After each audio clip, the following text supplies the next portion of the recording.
30 নয় 227 এবং 228 আমার তিনটি এজেন্ট সিপিএম এর পোলিং এজেন্টকে পুনরায় বুথ কেন্দ্রে একেবারে পৌঁছে দিলেন সিপিআইএম প্রার্থী শাহিন ব্যানার্জি।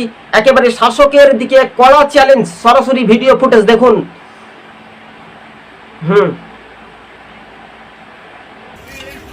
তো এসো, যে বসবে এসো, আমরা বসাবো। আপনারা কোথায় ছিলেন? আগে ঘুমাচ্ছিল না, পল্টু পার্টি ছিল মাল নাকি? আপনারা কোথায় ছিলেন? হ্যালো হ্যালো হ্যালো ও দাদা, আপনারা দেখতে পেলেন সিপিআইএম এর প্রার্থী একেবারে তড়িঘড়ি খবর পাওয়া মাত্রই 228 নম্বর বুথে পোলিং এজেন্ট বসালেন। সেখানে শাসক দলের গুন্ডা বাহিনীরা সেখানে হুমকি দেখানো হচ্ছে, দফায় দফায় উত্তপ্ত পরিস্থিতি। এখন আপনারা জানেন যে প্রায় 7:34 বাজে, আর সেখান থেকে রীতিমতো কিন্তু শাসক দলের দাপাদাপি শুরু হয়েছে। সিপিআইএম এর পোলিং এজেন্ট সরাসরি কেন্দ্রীয় বাহিনীর সঙ্গে কথা বলছেন এবং রীতিমতো একটা চাঞ্চল্যকর খবর।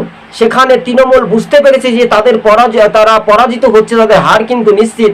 সিপিআইএম এর পোলিং এজেন্টদেরকে বাধা দেওয়া হচ্ছিল মধ্যরাত্রি থেকে 228 নম্বর বুথে। একেবারে এমনটাই সবুজবঙ্গ নিউজ আপনাদের সঙ্গে আমরা প্রতিবেদনটি তুলে ধরছি। এই মুহূর্তে সবচাইতে গুরুত্বপূর্ণ খবর, বিগ ব্রেকিং নিউজ, রাজ্য রাজনীতির বিষয়টা নিয়েও একটু আলাপ আলোচনা, তাই না? এই বিষয়গুলি আপনারা ভালো করে মনোযোগ দিয়ে শুনবেন। শাসক দল কতটা নিচে নামতে পারে, তাই শাসক দলের বিরুদ্ধে মানুষ তো ক্ষোভ দেখাতেই শুরু করবে, তাই না? সরাসরি কিছুটা আপনারা দেখতে পাচ্ছেন যে সিপিআইএম এর পোলিং এজেন্ট সরাসরি বুথ কেন্দ্রে আবার পৌঁছে যান। রীতিমতো সেখানে তৃণমূলের যে গুন্ডা বাহিনী বলা যেতে পারে, সেখানে হুমকি বা বাধা দেওয়া হচ্ছিল। সেখানে রাজ্যের প্রশাসনের উপর কোনো ভরসা নেই রীতিমতো। আর এখান থেকে রাজনীতিক উৎপন্ন দিক থেকে পতন হবে শাসক দল তৃণমূল, এই কথা পরিষ্কারভাবে বোঝা যাচ্ছে। সিপিআইএম এর পোলিং এজেন্ট বুথ কেন্দ্রে ঢুকলেন, সরাসরি ভিডিও ফুটেজ দেখুন।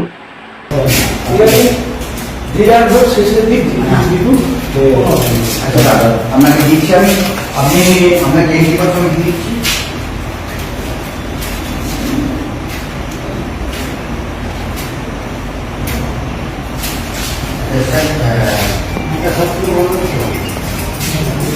মক্কল কি কমপ্লিট? হ্যাঁ, mock poll complete sir, mock poll complete. 50টা মক্কল হয়েছে।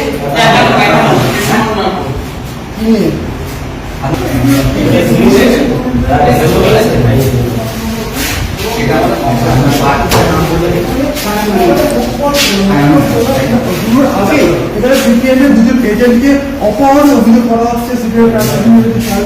অভিযোগ করছে যে সিপিএমের পুলিশ এজেন্টকে অপহরণ করা হয়েছে। আরো একজন এজেন্ট, আপনারা দেখতে পাচ্ছেন সিপিআইএম এর প্রার্থী শাহিন ব্যানার্জি তিনি তড়িঘড়ি খবর পাওয়া 228 নম্বর বুথে পুনরায় এজেন্ট